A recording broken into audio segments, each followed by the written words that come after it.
feux, on en a eu pas mal. On en a eu un très grave en 71. Ça a été terrible, terrible. Ça a brûlé des arbres qui avaient au moins 300 ans, des pins. Pensez que la route, là-bas, elle était pratiquement ombragée. Alors, de temps en temps, il y avait 10-15 mètres de soleil, puis après, il y avait encore des arbres. C'était agréable de faire la route. Mais maintenant, à 5 heures de l'après-midi ou 6 heures, quand il faut monter, je ne vous dis pas. Et ça avait tout brûlé en face, la falaise, tout. C'était... On s'en est sorti, je ne sais pas pourquoi, parce qu'il y en a quelques-uns qui sont restés, qui ont mouillé tout le tour. Le feu n'est pas arrivé ici. En 78, il y en a eu un autre. Alors, on est restés 4. Il y avait 2 voisins, mon mari et moi. Tout le monde était parti en bateau. Et nous, on n'avait pas voulu partir parce que la première fois, nous sommes partis, mais on l'a regretté. Parce que si les jeunes qui sont restés là n'avaient pas été là, on perdait tout. Tandis que là, en 78, les jeunes n'y étaient plus. Donc il fallait qu'on reste. On est resté, mon mari et moi, sur le quai. Après, il est revenu un monsieur de la plage, monsieur le Breton, et puis monsieur le voisin de l'allée. Alors, à tous les 4, moi j'avais des tuyaux. Le voisin de derrière m'avait dit, vous savez, si jamais il y a le feu, vous pétez le verrou, la porte, on s'en fout, il y a la pompe. Il a une citerne de 15 000 litres, vous mettez la pompe en route. Donc, moi, avec mes tuyaux, on a pu mouiller en dehors des cyprès. Parce que là-bas, il y a des cyprès qui sont très hauts. Et les cyprès, ce sont des blocs de résine.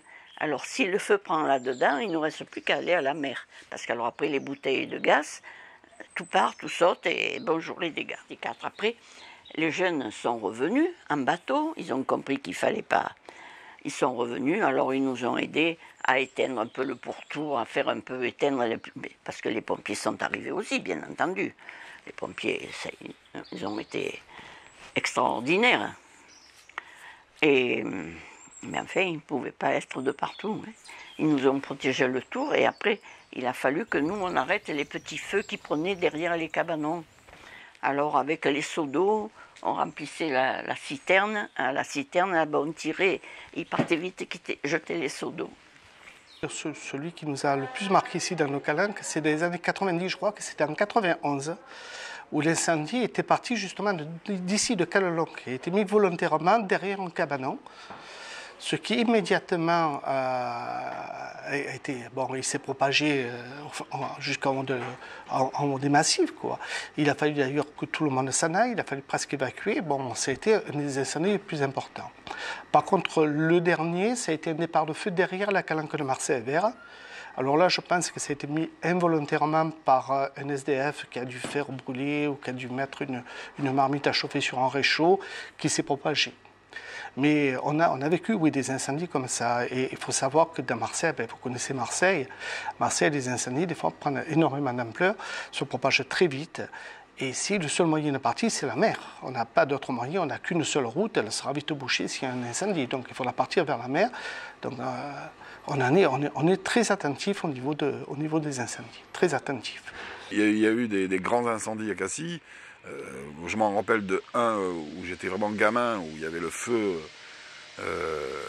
que je voyais d'un vasista sur le toit au centre du village. On voyait que c'était rouge sur 180 degrés. On voyait et on se disait bon, on commençait à préparer les bateaux pour évacuer Cassis. Bon, celui-là, je m'en rappelle parce que j'étais petit, que ça m'avait marqué. Mais ensuite, il y a eu des grands feux comme en 90. Il y a eu des feux moins importants, mais qui ont fait beaucoup de dégâts. Par exemple, je prends le dernier du mois de septembre de cet été. Il a été important, impressionnant, parce qu'il a longé une route très fréquentée. Heureusement, il est parti de la ville pour venir dans l'espace naturel. Je dis heureusement parce que si ça aurait été l'inverse, comme pour le feu de 2009 où il est arrivé à Marseille, c'est un autre combat.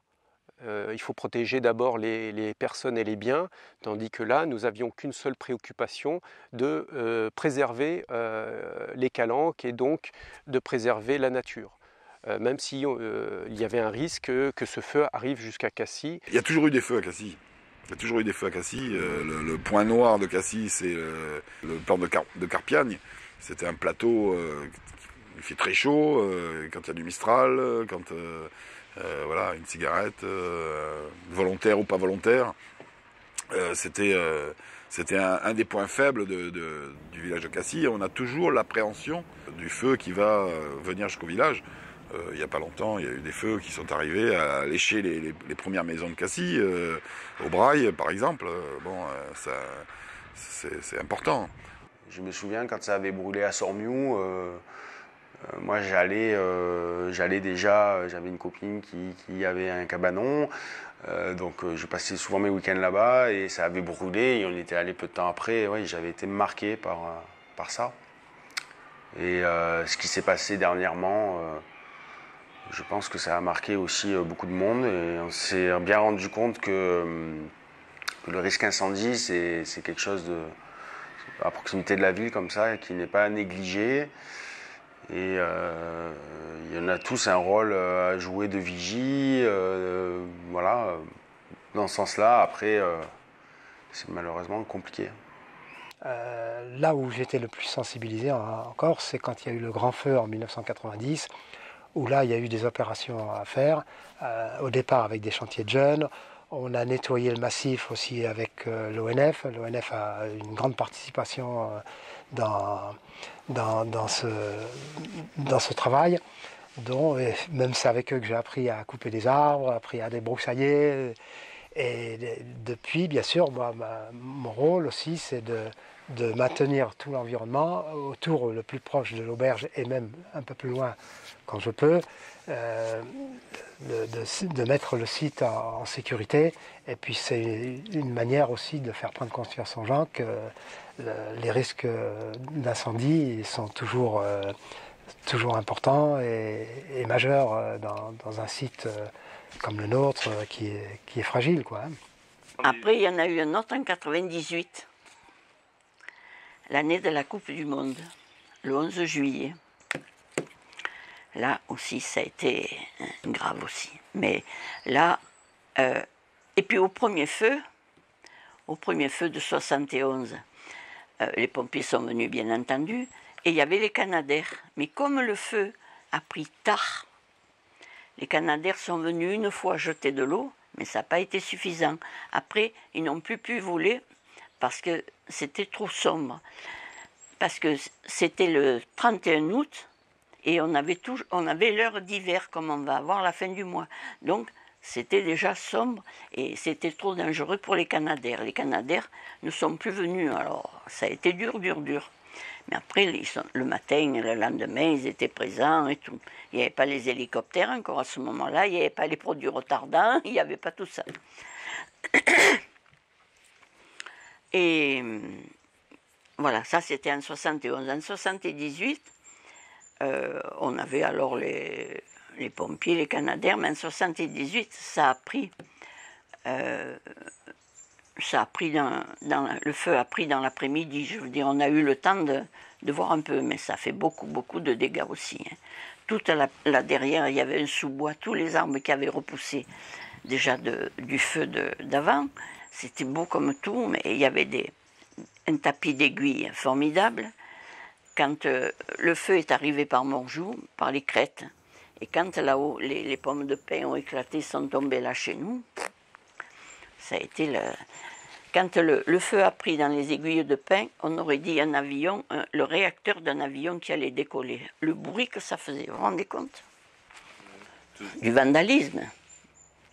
Eh oui, je ne peux pas vous dire la fin de l'histoire, mais c'était du vandalisme.